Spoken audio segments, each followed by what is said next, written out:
간단하게 드리겠습니다. 쉬운 질문이니까 너무 어렵게 생각하지 마시기 바랍니다. 제가 드리는 질문은 쉽거나 아니면 이미 답을 말씀드린 거라고 말씀을 드렸으니까요. 사울과 다윗을 기름 부어서 왕으로 세운 사람이 누군가요? 누구죠? 사무엘. 그렇죠? 역시 여러분들 수준이 있으십니다. 조금 더 나가 보겠습니다. 그렇다면 선지자였고 제사장이었고 사사였던 유명한 사람이 있습니다. 그 사람이 누구죠? 모르면은 앞에 나왔으니까. 그렇죠? 누구예요? 사무엘입니다. 그렇죠? 여러분 에베네셀이란 말을 다 들어보셨어요. 그렇죠? 말의 뜻은 도움의 돌이라는 뜻입니다. 도움의 돌. 그런데 이것은 블레셋이 쳐들어왔어요. 이스라엘 쳐들어왔는데 도저히 이길 수 없는 상황인데 하나님 앞에서 기도하기 시작했고, 그리고 하나님이 그 전쟁에서 이기게 하셨어요. 그래서 그들이 에벤에셀이라고 했는데요. 그래서 여호와께서 여기까지 우리를 도우셨다. 유명한 말 에벤에셀. 어떤 회사에서는 이것을 상표 이름으로 하기도 했어요. 에벤에셀이라는 것을. 그런데 그 에벤에셀이라는 말이 나온 그 시기, 그러니까는 블레셋과의 쳐들어왔을 때 그걸 잘 방어하고 이길 수 있었던 그때 그 시절의 리더는 누구였을까요? 그렇죠. 역시 큰 소리를 하신 분. 교회에 지금 카페를 열었지만 안에서 먹는 건 안 됩니다. 테이크아웃만 해서. 그래서 모여서 잡수지 말고 그냥 교회 안에서는 가져가실 수가 있는데 한 잔 제 이름을 대고 잡수실 수 있기를 바라겠습니다. 제일 지금 크게 하신 분 사무엘입니다. 여러분 사무엘이 대단하게 얼마나 대단한지 성경은 이렇게 얘기합니다. 시편 99편 6절에 보니까 그의 제사장들 중에서는 모세와 아론이 있고 그의 이름을 부르는 자들 중에는 사무엘이 있도다. 여러분 사무엘과 모세를 동급으로 성경은 계속 생각합니다. 자, 예레미야 15장에도 이렇게 얘기합니다. 15장 1절 여호와께서 내게 이르시되 모세와 사무엘이 내 앞에 섰다 할지라도 내 마음은 이 백성을 향할 수 없나이면서 모세와 사무엘을 동급으로 놓고 있어요. 자, 그렇다면 모세는 하나님 앞에 위대하게 인생을 세웠던 사람, 하나님께서 특별하게 사용했던 사람, 그의 인생을 통해서 하나님의 영광을 경험했던 사람이었어요. 왜 그랬을까요? 여러분 그 이면을 들여다보면은 사무엘이라는 사람이 있을 수 있었던 이유는 바로 어머니의 영향력이었습니다. 그렇죠? 모세도 마찬가지예요. 그렇죠? 어머니. 그래서 여러분들이 요게벳의 노래라는 찬양을 여러분이 들려드린 적이 있는데 감동적이죠. 꼭 들어보시기 바랍니다. 사실은 어머니의 역할이 굉장히 컸던 거죠. 그런데 이 사무엘이 그렇게 하나님 앞에 귀하게 쓰임받고 하나님의 영광을 경험하며 많은 사람 앞에서 존중을 받고 존경을 받고 그리고 멋진 인생을 살 수 있었던 이유는 바로 엄마 한나의 영향력이었던 것입니다. 자, 그렇다면 오늘 본문은 어떻게 한나가 했길래, 오늘 본문의 고백은 한나의 고백입니다. 한나의 고백. 한나가 어떻게 했길래 사무엘이란 인물이 만들어졌을까? 이 어린이 주일에 우리가 함께 하나님 앞에 어떻게 나가야 될지를 한번 생각해보는 귀한 시간이 되었으면 좋겠어요. 다시 사무엘상 1장 27절을 볼까요? 이렇게 기록을 하고 있어요. 이 아이를 위하여 내가 기도하였더니 내가 구하여 기도한 바를 여호와께서 내게 허락하신 자, 그러므로 나도 그를 여호와께 뭐라고요? 드리되 그의 평생을 여호와께 드리나이다 하고 그가 거기 가서 여호와께 경배하니라. 자, 보세요. 이런 표현을 합니다. 여호와께 드리나이다. 자, 오늘 설교의 제목이 뭐죠? 여호와께 드리나이다. 여러분 한나가 아들을 그렇게 멋지게 양육할 수 있었던 이유는 그것이 자기의 자녀를 자기의 자녀로 생각하지 아니하고 그 소유권을 하나님 앞에 드렸다는 거예요. 많은 경우에 우리가 자녀를 사랑하며 잘 양육하려고 하는데 우리의 문제가 뭐냐면 그림이 잘못된 거. 어떤 그림이냐면 내 자녀라고 생각합니다. 여기서도 문제가 출발하는 거예요. 아니에요. 하나님의 자녀예요. 하나님께 소유권을 드려야 됩니다. 내 자녀라고 생각하는 내 무의식 속에 내 자식이에요. 그러니까 사랑을 하는데 잘못된 사랑을 하는 거예요. 여러분, 자녀를 사랑하지 않는 부모가 있을까요? 그런데 학자들이요, 사랑을 나누면서 두 개의 사랑으로 이야기를 하는데 이렇게 얘기하면 D 사랑과 B 사랑이 있다. D 사랑, B 사랑. D 사랑은 뭘까요? 영어로 하면 deficit이라는 말의 첫 글자예요. deficit. 그리고 B는 뭐냐면 benevolent라는 말이에요. benevolent. deficit이라는 것은 D 사랑이라는 것은요, 소유적인 사랑을 의미합니다. 그리고 benevolent B 사랑이라는 것은 은혜로운 사랑을 이야기합니다. 자, 그렇다면 소유적인 사랑이 뭘까요? 이 사랑은 결함적인 사랑이라고 표현하기도 하고 더 나가서 세게 하면 나쁜 사랑이라고 이야기합니다. 여러분, 상대를 내 소유물로 생각하면 사랑해요. 그런데 내 소유물로 착각을 하게 되면 그 사랑은 상대를 질식시킵니다. 그렇죠? 부부간에도 마찬가지예요. 그렇죠? 사랑해요. 근데 내 거라고 생각하는 그 순간부터 내 소유기 때문에 내가 생각하는 대로 돼야 돼. 그게 안 되니까 힘들어합니다. 그래서 자기 마음대로 하기 위해서 그 사람의 집착을 하게 되고 질식을 시켜야 돼요. 그래서 의처증, 의부증이라는 것이 만들어진 것이 그 사람이 사랑 안 하는 게 아니에요. 그림이 잘못됐어요. 내 소유라고 생각한 거예요. 상대가 내 소유, 결혼했기 때문에 너는 내 거야. 여기서부터 문제가 되는 거예요. 이게 D 사랑입니다. 그래서 이런 거예요. 우리 자녀들과 관계에서 여러분, 유치원에 다니는 아이의 신발끈을 매주는 거, 그것은 돌보는 사랑이에요. 은혜로운 사랑이에요. 그것은 B 사랑입니다. 그런데요, 6학년이 됐어요. 그런데도 신발끈을 매줍니다. 그런 것을 정신분석에서 이렇게 표현합니다. 6학년이 됐는데도 신발끈을 매주는 것을 정신분석에서 이렇게 얘기합니다. 어린이 자치심에 대한 모독이다. 어린이 자치심에 대한 모독이라고 표현을 합니다. 여러분, 사랑하니까요, 해주고 싶은 거예요. 그렇죠? 근데 상대의 인격을 그것은 무시하는 거예요. 내 거라고 생각하기 때문에. 그러니까 너는 내 소유야. 그러니까는 그 안에 어떤 메시지가 나도 모르게 담겨져 있는지 아십니까? 너는 내 거야, 내 소유야. 그러니까 너는 계속 그 자리에 있어야 되는 거야. 어린 아이로 있으라는 거예요. 그러니까 아이들이 그렇게 되면서 어떻게 되죠? 자기가 스스로 결정을 못해요. 스스로 판단을 못해요. 계속 부모에게 의존성을 가지고 인생을 살아갑니다. 그러니까 성인 아이가 돼버리는 거죠. 그렇죠? 성이 됐어요. 그런데 아이라는 거예요. 왜요? 잘못된 사랑을 받았기 때문에. 여러분, 사랑을 줬음에도 불구하고 잘못된 사랑이라는 거예요. 그것이. 그러니까 그 잘못된 사랑은 어디에서부터 출발되는지 아십니까? 내 자녀가 내 소유라는 데서 나도 모르게 내 소유이기 때문에 내 마음대로 내가 돌봐주고 내가 해서 이런 목숨까지도 줘요. 내가 아이를 위해서 모든 것들을 다 해줘요. 그러니까 헬리콥터 맘이라는 표현도 요즘 하잖아요. 뭐예요? 대학에 갔는데도요, 점수가 열심히 했는데 안 나왔다고요. 엄마가 대신해가지고 뭐 해주죠? 교수한테 가지고, 아니 애가 이렇게 했는데 수업 잘 참석했고 뭐 어쩌고 저쩌고 했는데 왜 D가 나왔느냐, A가 안 나오고 학점이. 여러분, 그거는요, 애를 도와주는 건가요? 애를 무시하는 거예요. 어린아이로 남게 하는 거예요. 그것은 그 인생의 자치심에 대한 모독을 하고 있는 거예요. 그 아이는 제대로 자라갈 수가 없어요. 그래서 우리의 자녀들, 우리가 먼저 이 그림이 있어야 돼요. 자녀는 내 소유가 아니에요. 한나가 잘했던 게 그거예요. 내 거 아니에요. 주님께 드립니다. 주님 것입니다. 그럴 때요, 제가 늘 이런 얘기를 합니다. 어린 아이들은요, 여러분들 개를 끌고 다니듯이 줄에 매어가지고 애를 끌고 다니면 안 돼요. 제가 늘 방목을 하라고 하죠. 그렇죠? 방목이지만 울타리 있어야죠. 방목을 할 수 있는 것.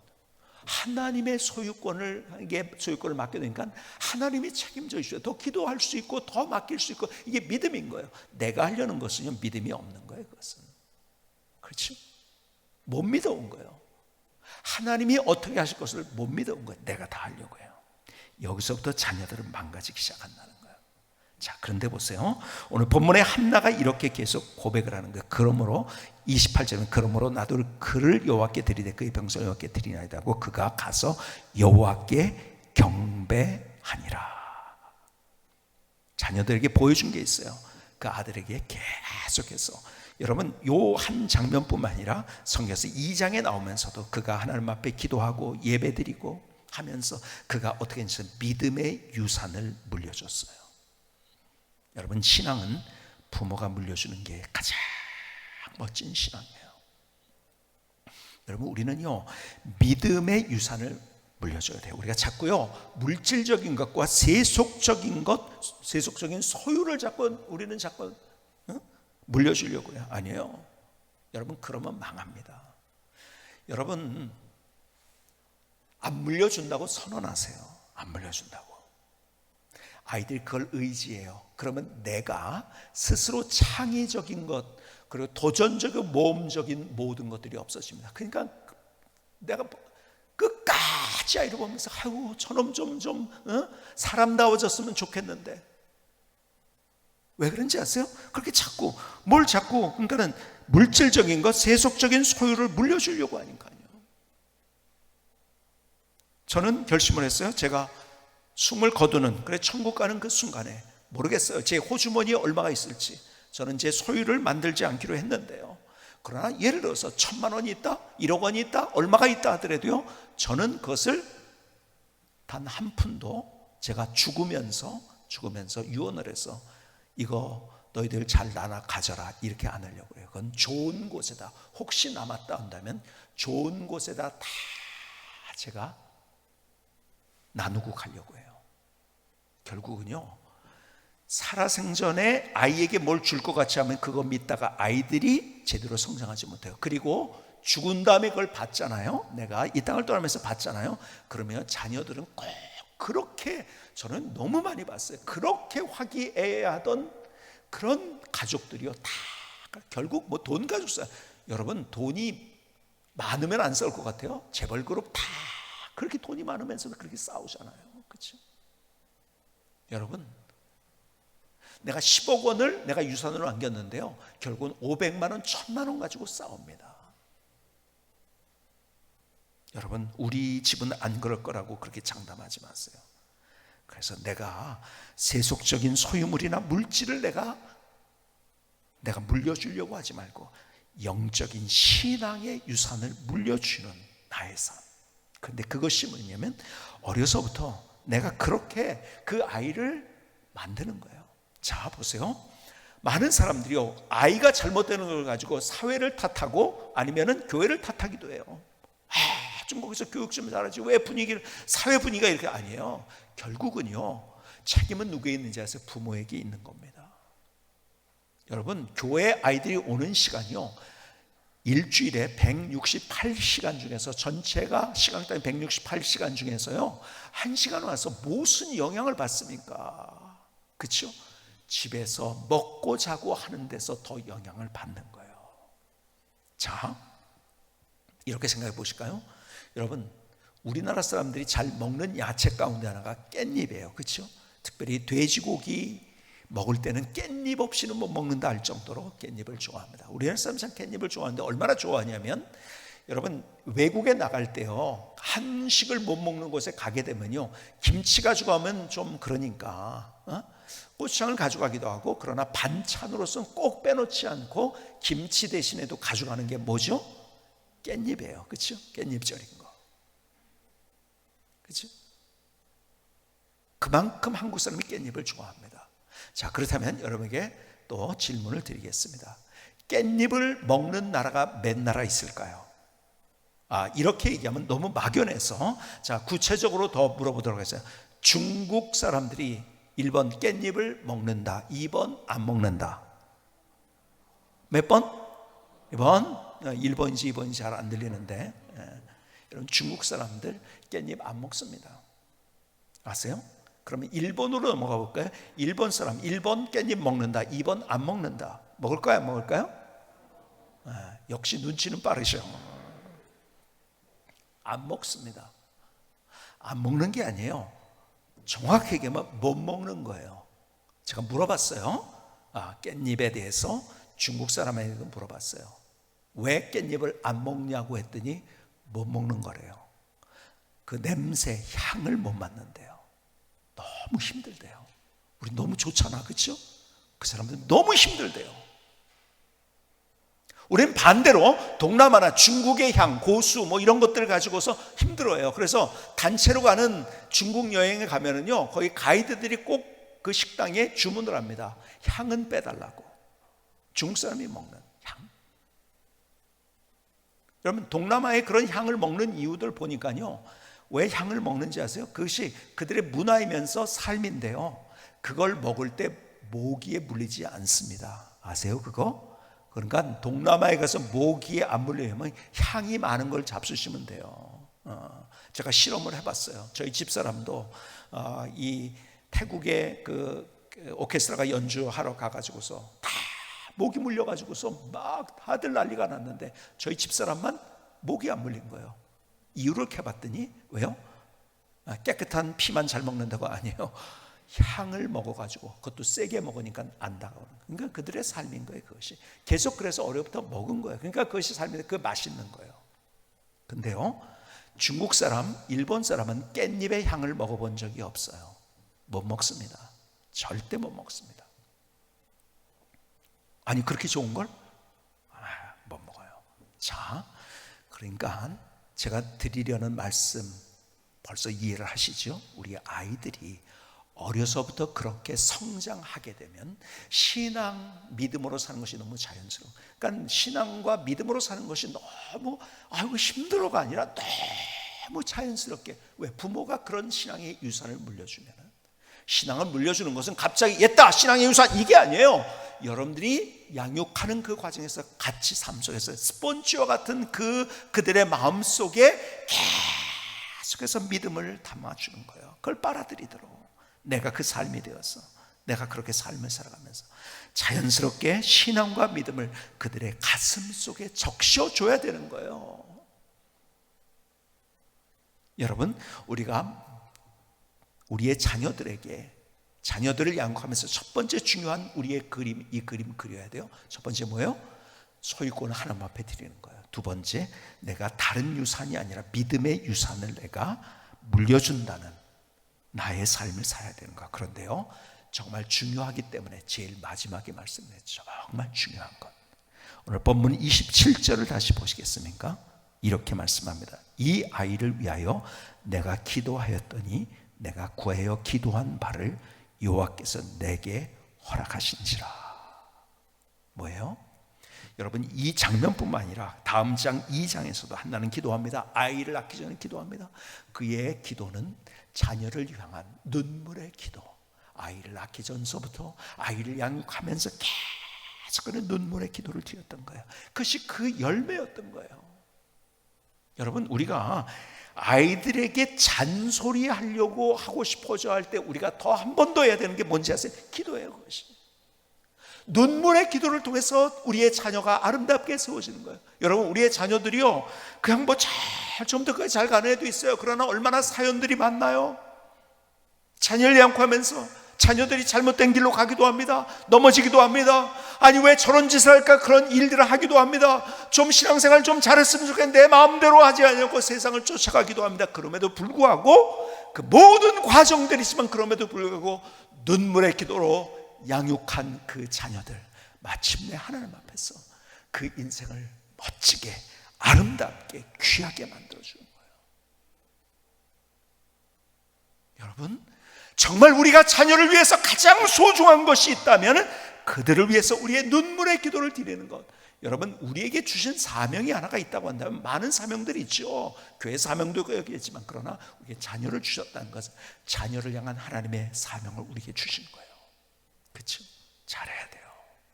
그래서 다음 세대가 이어지도록 해야 돼요. 우리가 다음 세대가 힘들다, 어렵다, 어쩌다 많이 그러지만 결국 책임이 누구인지 아세요? 제일 1차적인 책임 부모에게 있는 거예요. 그들을 믿음의 자녀로 키우기 위해서 정말 눈물의 기도, 그럴 때 거기서 아름다운 역사를 경험하는 거예요. 여러분, 홍정일 목사님께서 선교사를 많이 파송하고 그분의 영향력 때문에 선교사로 간 분들이 많이 있어요. 수년 전에. 그런데 연락이 오기 시작하는 거예요. 이메일이 오고 전화가 오고, 목사님 이제 은퇴하면서 한국 들어가게 됐습니다 하는데 보니까요, 아니 선교사님들이 갈 데가 있나요? 준비된 게 없는데요. 야 이거 어떡하지? 그때 한 대 콱 맞은 것 같더래요. 야 큰일 났다, 이거 준비해야 된다. 그래서 그때서부터 한 10년 가까이 됐나? 10년. 그때서부터 홍정길 목사님이 그 선교사들을 위해서 준비하기 시작했어요. 뭘 준비했느냐? 그들이 살 수 있는 집, 땅을 싼 곳에 마련하고, 그리고 거기에다가 좀 개인이나 교회나 단체들이 후원해가지고 조그만 집 하나씩을 줘가지고 선교사님들이 마지막에 노후에 머물 수 있는 그런 타운을 만드는 구상을 하고 기도하기 시작했어요. 그러면서 그걸 하면서 선교사님들이 와서 같이 기도할 수 있는 그런 공간, 그리고 예배 드릴 수 있는 공간을 만들어야지. 예배당을 잘 만들어야겠다. 그러나 뭐 예산 많이 들이지 않고 그냥 그 작은 공동체가 예배 드릴 수 있는 그런 예배당을 잘 졌으면 좋겠다고 기도하고 있는데, 너무 기가 막힌 교회가 세워졌어요. 여러분, 세계적인 교회가 그런데 만들어졌어요. 단순하고 조그만 교회를 만들려고 하는데 세계적인 교회, 조그맣지만 세계인이 찾아오는 교회가 됐어요. 그 교회 이름이 뭐냐면 생명의 빛 예수마을 교회예요. 한번 보시겠습니까? 내부만 좀 여러분이 보는 것보다 훨씬 더 기가 막힌 교회예요. 홍송이라는 것으로 만들어진 거예요. 저게다 홍송, 구할 수 없는 홍송으로. 근데 저기에는 눈물 나는 스토리가 있어요. 홍정일 목사님이 그걸 지으신 다음에 얼마 후에 한번 여기 와서 이거 구경하라고 그래서 한번 갔어요. 개인적인 얘기를 들으면서 제 마음속에 얼마나 눈물을 흘렸는지 몰라요. 여러분, 그것은 두 가정의 기도가 같이 만난 거더라고요. 하나의 스토리는 이런 스토리, 두 개의 스토리가 만난 거예요. 하나의 스토리는 이거예요. 홍정일 목사님의 친구 가운데서 미술, 그림을 그리는 화가가 있어요. 유명한 화가예요. 그래서 파리에서 활동을 했어요. 젊었을 때, 결혼할 때 그 친구 화가가 결혼식 할 때 본인이 축가를 해줬다고 하더라고요. 친한 친구였었죠. 근데 아들이 하나 있었어요. 아들이 자라면서 어느 날 이제 대학을 가게 된 거죠. 대학을 가는데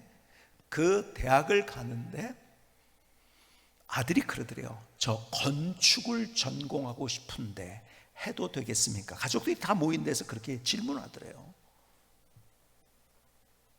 그래서 아니 네가 원하면은 건축 얼마든지 하지. 내가 건축하는 거 네가 만약에 그거 원하는 거라면 그거 하는 거야. 근데 왜 그런 얘기를 그렇게 물어봐? 그랬더니 이 아들이 하는 얘기, 저는 우리 부모님이, 할머니, 할아버지가 그리고 가족들이 저를 위해서 얼마나 기도한지를 알고 있습니다. 그런데 저를 위해서 기도할 때 목사가 되라고 기도하지 않았나요?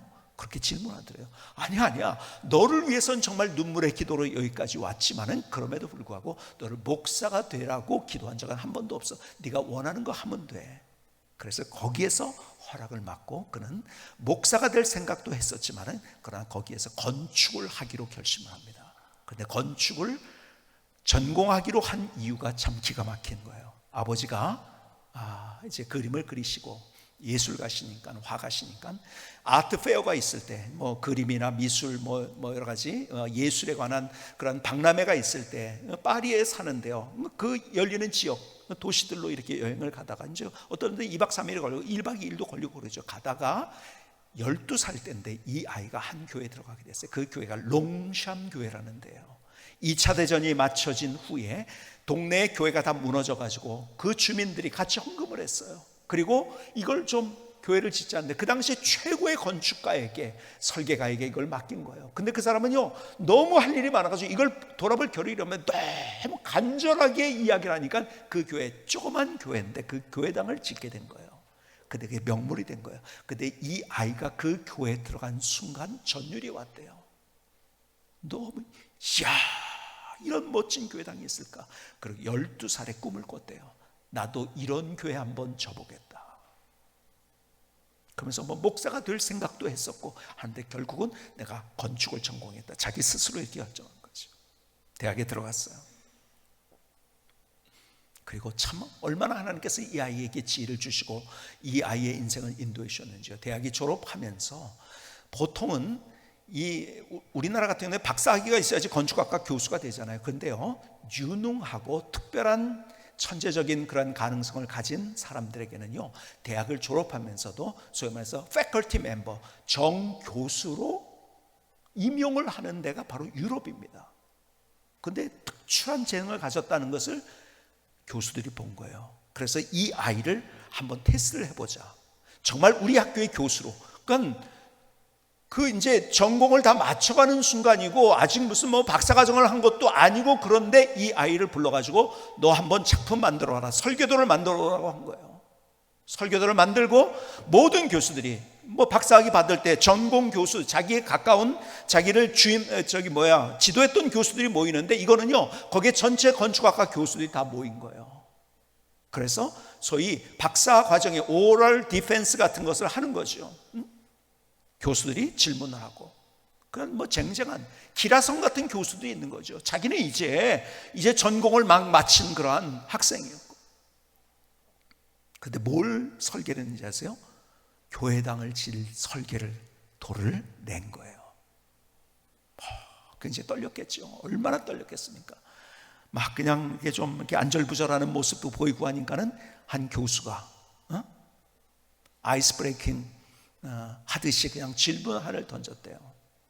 자네는 어떻게 이걸 보니까 교회당을 설계해 왔는데 사양 산업인 교회당 건축을 하려고 하는가? 그러니까 다 웃는 거죠. 진짜 사양 산업이죠. 사양 산업이냐? 아예 교회 짓는 게 없죠 이제는. 왜요? 교회가 있어도 다 파는데요. 뭐 누가 교회를, 유럽이 지금 그런 상황이 됐잖아요. 왜 그렇게 사양 산업인 교회를 건축하는 것을 당신이 여기에 가져왔냐 이거죠. 그랬더니 옆에 있던 교수가 찌찌거리면서 저놈 저거 돈 벌기는 다 틀렸네. 그러니까 또 다 와 웃고. 그런데 신형철이라는 이 친구, 거기에서 이렇게 얘기를 합니다. 제가 12살 때 롱삼교회 가가지고 전율을 느껴서 내가 교회를 접어야겠다, 내가 교회 건축해야겠다, 이것이 저희 꿈이 되었고 그래서 건축을 전공하게 되었고 쭉 얘기하죠. 그 자리에서 별다른 토론 없이 그 자리에서 결정이 됐어요. 그 유명한 파리의 건축학과의 패컬티 멤버로 결정이 됐어요. 그리고 최초로 그가 실제적으로 지은 교회, 아까 여러분에게 보여드린 생명의 빛 예수마을 교회예요. 그런데요, 설계도만 있고 똑똑한 건축가가 있으면 뭐합니까? 아무것도 없잖아요. 그렇죠? 재료도 없고 돈도 없고 그런 상황에서 홍정일 목사님이 블라디보스토크를 가게 됐어요. 거기에서 이제 선교하는 그런 것 때문에 거기에 많은 땅을 사가지고서 거기에 농사를 짓게 하는 그런 일들도 하고 그래서 갔다가 어떤 분이 소개를 해가지고 거기에서 제일 성공한 한국 사람을 만나게 한 거예요. 왜냐하면 거기서 건축을 좀 해야 되고 집을 지어야 되고, 이분한테 물어보면 어디에다 어떻게 하면 좋을지 좋다고 해가지고서 그분을 만났는데요, 이 홍 목사님이 이분을 만나보니까 얼마나 거칠은지요. 무지하게 거칠은 분. 왜냐하면요, 한국에서부터요 별의별 꼴을 다 보고서 뭐 술집에 삐기도 하고 뭐 그냥 술집도 했다 망하고 조폭색에 들어가기도 하고 막 이러면서, 근데 결국은 어디 왔냐면 블라디보스토크에 와서 건축을 하면서 또 호텔 사업을 하면서 크게 성공한 사람인 거예요. 그러더니 만나서 얘기하다가 홍정길 목사님에게 그러더래요. 헤이 목사, 님도 제대로 안 한대요. 말이 얼마나 거치는지. 헤이 홍 목사님인지 아이가 홍 목사인지 그러면서 아이가 교회 건축 안 하나요? 그러더래요. 교회 건축하려고 그러는데요. 그러더니 뭘 보여주냐면 거기에 수백 개의 홍송이 쌓여있는가. 그 한 주가 그 당시 시가로 유럽에서 얼마에 팔리냐면 10,000불이 넘게, 10,000유로가 넘게, 그러니까 1,000만 원이 넘게, 1,몇백만 원에 팔리는 그런 것들을 무지하게 야적장에 쌓아놨더래요. 이걸 가지고 지으라고. 홍 목사님 속으로 아유 이걸 가지고 비싼 거 아시니까요. 이걸 가지고 어떻게 짓나 그러고서 이건 교회를 진다는 말은 하고서 이제 오신 거예요. 지금은 그 홍성을 거래조차도 못하면 법에서 이제는 거래도 못하게 묶어놨어요. 그 바로 직전이었던 거죠. 스토리가 참 이 얘기를 하자면요 오늘 아주 밤샐 얘기인데요. 다는 못하더라도 근데 어쨌든 그러면서 이분이 한국에 나와가지고 홍 목사님을 다시 찾아왔더래요. 홍 목사님 교회 안 져요? 그러더니 져야죠. 아이 그거 갖다가 좀 하라고. 그러니까 이제 그제서야 홍 목사님이 물어본 거예요. 그러면 그거 얼마에 팔 거냐고 그랬더니요 이 사람이 소리를 냅대 지르면서 이 목사 양반 이거 말귀도 못 알아듣네. 내가 언제 이걸 판다고 그랬어요. 그냥 주는 거지 그러더래요. 아니 그냥 주다니 그 무슨 말이에요? 그거는요 수십억을 줘도 못 사는 건데요. 지금은요 수십억이 아니라 수천억이 있어도 사지도 못하는 것. 근데 이분이 자기의 스토리를 얘기하는 거예요. 왜 그렇게 하게 됐는가? 어렸을 때 시골에 살면서 형제들이 많았는데 너무 못 살고 먹지도 못해가지고 무조건 가출을 했대요. 초등학교 때. 그리고 나왔대요. 험한 꼴, 조폭세계도 들어가고 술집도 하고 빚기도 하고 뭐 하여간 했다가 술집도 뭐 우리나라에서 제일 큰 것 중에 하나도 했다고 그러더래요. 그러면서 막 결국 그러다가 어디로 가겠냐? 블라디보스토크에 가게 되고 거기 사업을 하면서 크게 성공을 한 거예요 이분이. 그리고 몇십 년 만에 그야말로 몇십 년 만에 자기 부모님을 찾아서 간 거예요. 어머니를 만나러 자기가 살던 동네를 간 거예요. 그 집이 그대로 있었더래요. 그리고 어머니를 만났어요. 어머니와 얘기를 하면서 그 밤에 이제 잠을 자는데요. 그래서 잠이 안 오더래요. 자다 깨다 그러는데요. 어머니가 새벽녘에 갑자기 일어나더니 어딘가 가시더래요. 크리스마스 이브였대요. 눈이 왔대요. 어디를 가시나? 자기가 그냥 잠결에 그냥 위에 돗바 하나 걸치고서 어머니가 어디로 가시나를 쫓아갔대요. 갔더니 가시는 곳이 교회당 안으로 들어가시더래요. 그러더니 거기서 새벽 기도를 하신 거였죠. 그리고 1시간, 2시간 거기서 기도를 하는데 자기는 뒤에서 톱밥난로가 이게를 떼고서 이제 거기서 예배를 드리고 있었는데 뒤에서 이렇게 보니까요 어머니가 제일 끝까지 그렇게 기도를 하고 계시더래요. 그런데 기도의 내용을 자세히 들어보니까 자기의 이름을 부르면서 눈물을 흘리면서 그렇게 기도를 하시더래요. 야, 내가 여기까지 와가지고 내 힘으로 내 가진 것으로 내 재능으로 내 능력을까지 온 줄 알았는데 야, 이 어머니의 기도가 있었구나. 신앙도 제대로 없으면서 그걸 막 깨닫게 된 거죠. 같이 어머니를 모시고 다시 왔대요. 그래서 어머니한테 질문을 이렇게 했대요. 엄마, 언제부터 나를 위해서 그렇게 기도하기 시작했어요? 그랬을 때 어머니의 대답, 네가 가출하는 그날 네가 없어져서 너를 찾으러 동네방네 여기저기 뒷동네 앞동네 다 다니다가 밤이 지나고 새벽녘이 거의 다 됐는데 불빛이 하나 있더래요. 그래서 불빛을 찾아서 갔대요. 갔더니 교회더래요. 그때 처음 교회를 들어갔대요. 처음 교회라는 데를 이 어머니가 들어갔대요. 그때 들어갔던 그때서부터 이 아이를 위해서 기도하기 시작했어요. 내가 그때서부터 너를 위해서 수십 년을 기도했단다.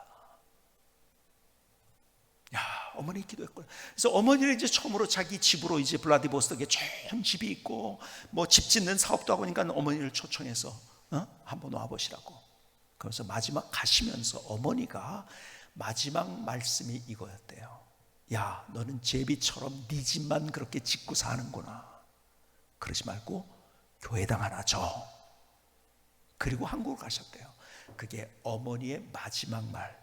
그리고 어머니가 돌아가셨대요. 그래서 자기 마음속에 가지고 있었던 소원, 내가 딴 거 못해도 예배당 하나는 지으리라. 그리고 홍 목사님에 가가지고 그렇게 한 거예요. 그리고 그렇게 눈물의 기도가 있었던 두 사람, 각각 다른 삶을 살았지만 그 둘이 만나게 됐고, 그리고 아름다운 교회가 세워지고 수많은 사람들에게 얼마나 귀한 영향력을 주었는지.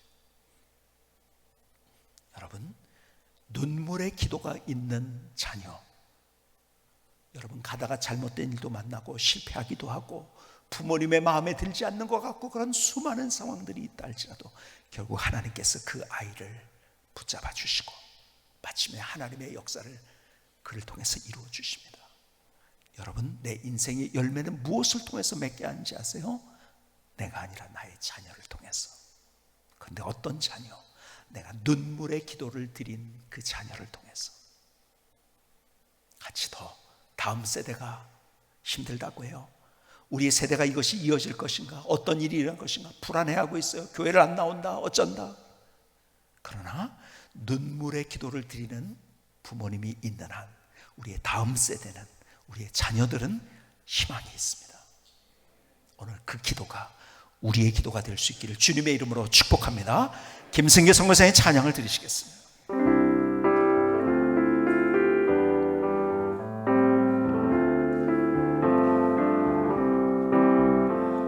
하나님의 귀한 선물, 사랑스러운 자녀들, 진리 되신 주님의 손 위에 올려드립니다.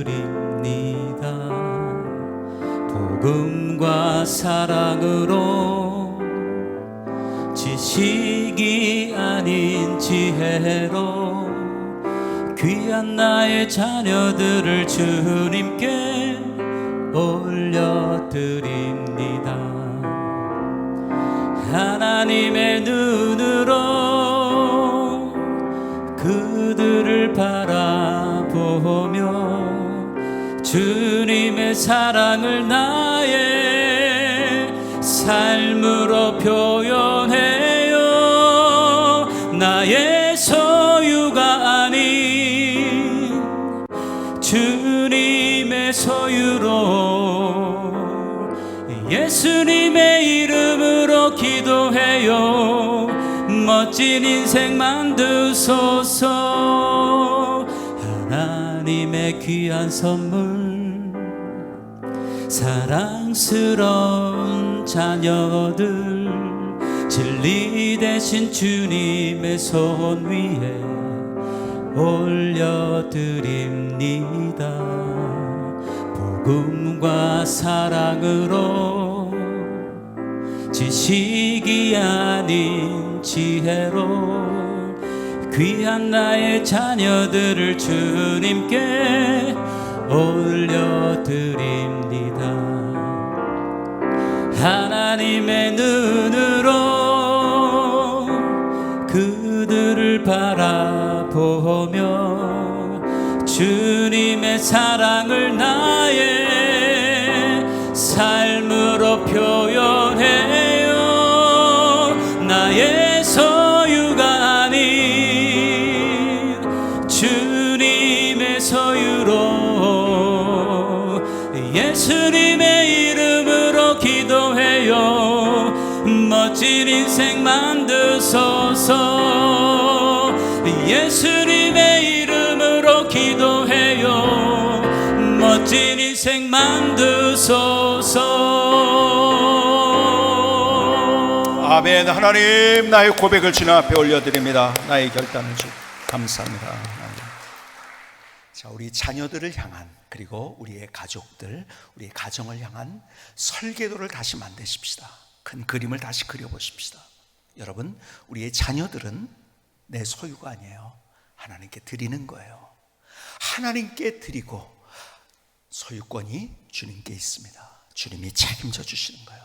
그들에게 내가 믿음의 유산을, 그들이 믿음으로 신앙으로 살 수 있도록 그 믿음과 신앙의 유산을 물려줘야 돼요. 다른 거 물려주려고 하지 마시고, 그 물려줄 때 그들의 인생에 희망이 있는 거예요. 근데 정말 중요한 것, 그들을 위해서, 우리의 자녀들을 위해서, 또 가족을 위해서 우리의 눈물의 기도를 드릴 수 있는 나, 그럴 때 우리의 자녀들 또 우리의 가정이 더 멋진 하나님의 역사를 경험할 것이라고 믿습니다.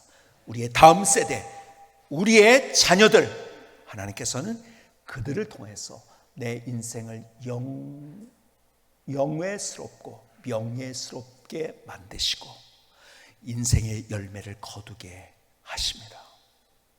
자녀를 위해서 눈물의 기도를 드리는 저와 우리 모두의 삶이 될 수 있기를 주님의 이름으로 축복합니다. 기도하시겠습니다. 조용하지만 뜨거운 기도를